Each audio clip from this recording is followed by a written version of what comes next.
फारूकी के सामने, और कोई वजह नहीं है। नहीं तो आपने जैसे कहा कि कोई तुक बनता नहीं था, क्योंकि जिस तरह की फॉर्म में थे, जिस तरह से बल्लेबाजी कर रहे थे। लेकिन सोच यही है मैनेजमेंट की कि फारूकी के सामने आप दो दाएं हाथ के बल्लेबाज ना डालें। बिल्कुल सही कह रहे हैं आप, खास तौर पे पावर प्ले के लिए भी। और Fazal Haq Farooqi highest dot ball percentage अगर देखी जाए तो 8 ओवर्स में 50 से ऊपर। बहुत ही उम्दा बॉलिंग, और इसीलिए दूसरी टीम की बैटिंग ऑर्डर्स को भी बदल रहे हैं। इतनी अच्छी बॉलिंग कर रहे हैं ये।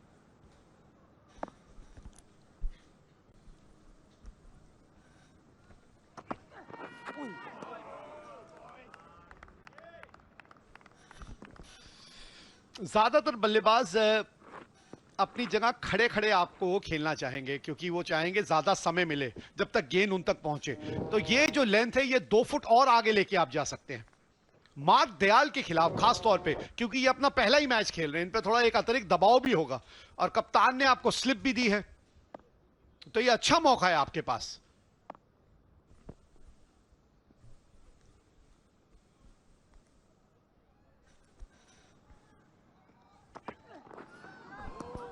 बहुत बढ़िया शुरुआत है, यहां सिर्फ 3 ही रन आए।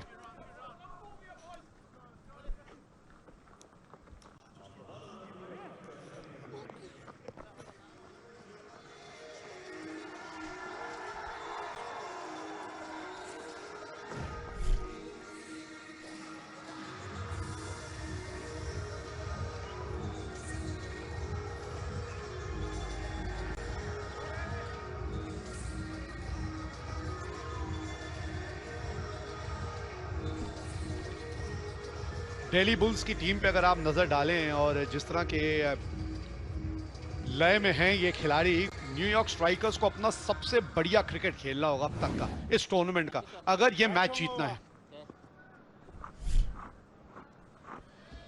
एक तरफ से फारूकी तो एक तरफ से नवीन उल हक। इनका इकॉनमी भी देखें, 10 से नीचे का है T10 फॉर्मेट में।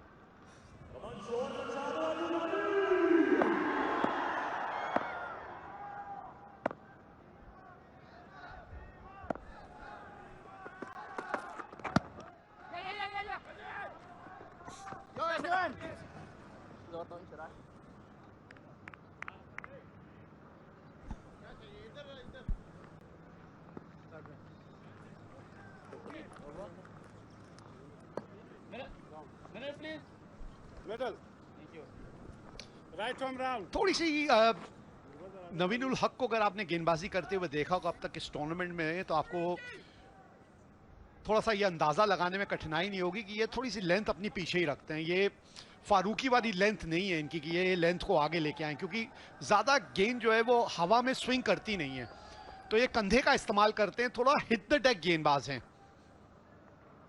तो जरा सा भी अगर लाइन में चूक हो तो स्क्वायर ऑफ द विकेट के शॉट के लिए आप तैयार रह सकते हैं, फायदा पहुंचेगा आपको।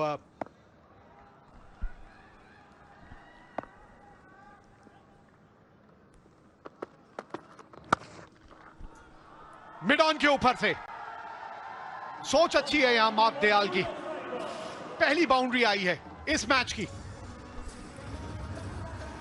और आते साथ ही अपना जलवा दिखा रहे हैं मार्क दयाल। लेफ्ट और राइट हैंड कॉम्बिनेशन में अक्सर लेंथ चूक जाती है। बॉल इतना बुरा नहीं था, पर शॉट बहुत अच्छा था। अच्छा पंच किया, ऑन द अप खेला, और आराम से सर्कल के फील्डर को क्लियर कर दिया यहां पर।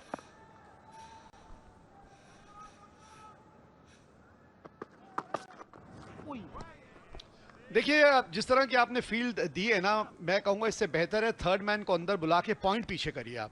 हाँ, शायद यही गेंदबाज बात भी कर रहे हैं कप्तान से, वो ज्यादा बेहतर फील्ड रहती है, क्योंकि आपके पास स्लिप है, फिर आपके पास एक थर्ड मैन पे है, तो वहां पे ज्यादा गैप बचता नहीं है। पॉइंट को पीछे ले लें, फिर आप लाइन जो है वो ऑफ स्टंप या ऑफ स्टंप के बाहर लेके जाते हैं, क्योंकि जब आपने पहली गेंद में लाइन ऑफ स्टंप्स के अंदर रखी थी तो मिड ऑन के ऊपर से शॉट खेल दी गई थी।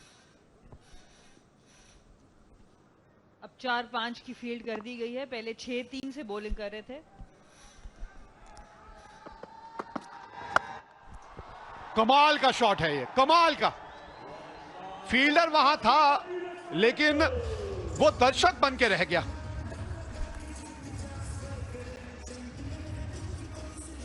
और दबाव डाल दिया है नवीनुल हक पे। दिल्ली बुल्स अपना पिछला मैच हारे हैं, ये पावर प्ले बड़ा जरूरी होगा टोन सेट करने के लिए। और मार्क दयाल जो आज ही अपना पहला मैच खेल रहे हैं सीजन का, बहुत ही उम्दा टाइमिंग लग रही है उनकी इस वक्त।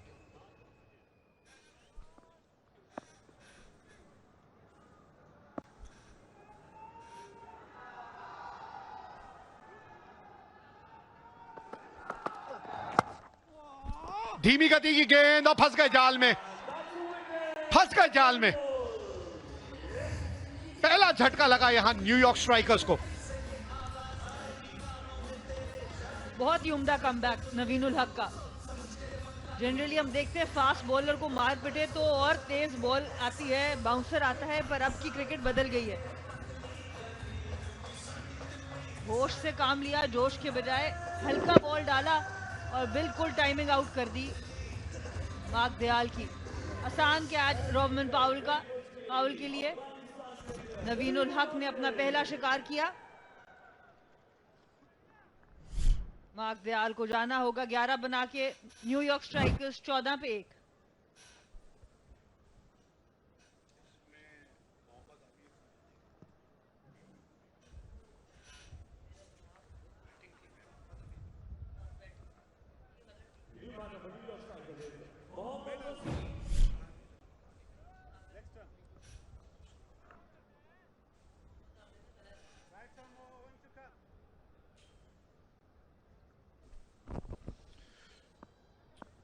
इन्हीं के बारे में पहले हम बात कर रहे थे कि ताज्जुब हुआ ये ओपन करने नहीं आए। अब आए हैं Mohammad Wasim.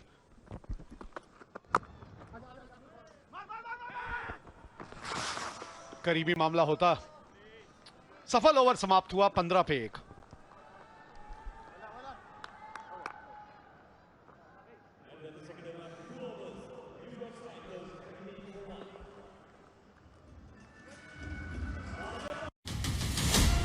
Right left opening combination, एक विकेट टेकिंग स्पिनर, और क्या मिल गया है एक नया फिनिशर। रिंकू सिंह, क्या खिलाड़ी है ये।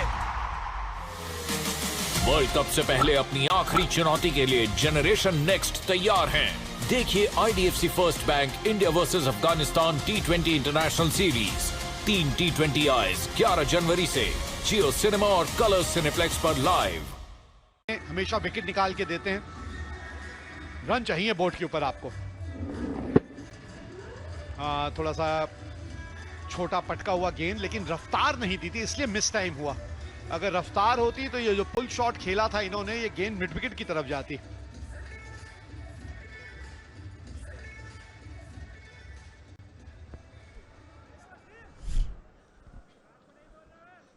पिछली बार इनसे दूसरा ओवर आपने कराया नहीं था, एक ही ओवर दिया था आपने इनको। आखिरी ओवर खुद डालने आ गए थे कप्तान।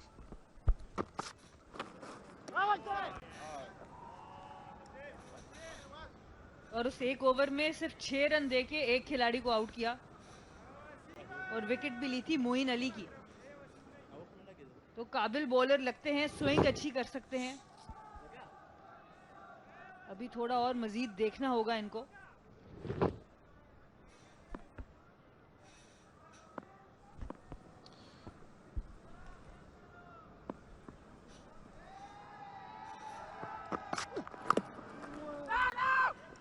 मेरा हमेशा ये मानना है कि जब आपने एक खिलाड़ी को मौका दिया है खेलने का, फिर आप जब तक उसको कठिन परिस्थितियों में अपना हुनर दिखाने का मौका नहीं देंगे तो उसके खेल में निखार किस तरह से आएगा। Roy Botha on field umpire हैं और उनके साथ हैं अहमद शाह पख्तीन। तो इसलिए वो पिछले मैच में जो वो आखिरी ओवर तक जो गेम गई थी और आखिरी ओवर में 12-13 रन थे, इनको ही गेंदबाजी के लिए आपको बुलाना चाहिए था, तभी तो ये सीखेंगे ना। करीबी मामला, बिल्कुल सही निर्णय, ये बिल्कुल सही। और यही अभी आप बात भी कर रही थी कि इनके हाथ में एक शफा है, वो मूवमेंट नजर आई हवा में। और आज मोहम्मद वसीम का बैटिंग ऑर्डर बदला तो आते साथ ही लग रहा था बहुत जोर जोर से मार रहे हैं। जो शेप पहले ये रख के बैटिंग कर रहे थे वो बल्लेबाजी आज नजर नहीं आई। वसीम अकरम, अच्छी स्विंग, अच्छी लाइन, अच्छी लेंथ। हमने बात की है लेफ्ट आर्म बॉलर्स जितना आगे से बॉल करे विकेट नए बॉल पे बहुत ही इम्कान बढ़ जाता है, वही बॉलिंग कराई इन्होंने। अच्छा आगाज दिया अपनी टीम को। मोहम्मद वसीम को जाना होगा 1 पे, न्यूयॉर्क स्ट्राइकर्स 15 पे 2।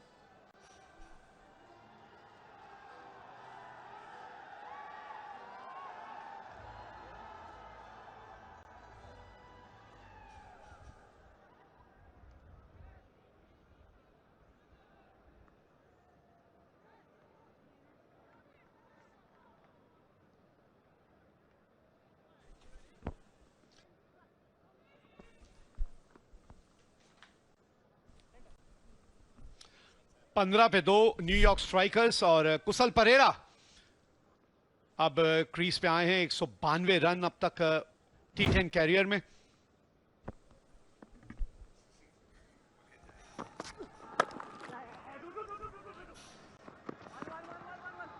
थोड़ी सी लेंथ और आगे लेके आप चल सकते हैं। माना बाएं हाथ का बल्लेबाज आया है, लेकिन थोड़ा सा लेंथ के बारे में सोचिए आप, खास तौर पे जब नए बल्लेबाज के विरुद्ध आप गेंदबाजी करते हैं। और ये अच्छा है, नए बॉल से जितना आगे बॉल रखा जाए स्टंप्स के अंदर। और यहाँ पे भी कप्तानी थोड़ी सी आपको देख के करनी होगी कि नया बल्लेबाज आया, मिडॉन ऊपर ही रखें अभी पहले 1-2 गेंदों के लिए। और यहाँ पे एक और विकेट। वसीम अकरम यहाँ पे बहुत ही उम्दा बॉलिंग करते हुए नए बॉल से 2 विकेटें ले गए। लेंथ के बारे में हमने बात की थी और आपने वो बात सुन ली, क्योंकि